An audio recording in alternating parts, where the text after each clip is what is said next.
We do two different types of syndications. One is a 506C, which means that we are able to market the offering, the investment offering. We're able to market it to the masses, except it's only for accredited investors.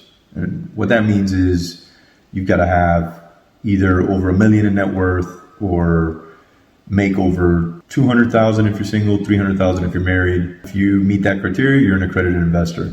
And then there's a 506B. So 506B, you're not allowed to market it to the masses. You're only allowed to go to individuals that you have a connection with. And at that point, they don't have to be accredited. They can just be what they call sophisticated. All that really means is that you understand what you're doing. So those are the two different type of offerings that we do. The SEC part of it is not too difficult. You just got to meet their requirements and, do a simple filing at the end, depending on what states your investors are from.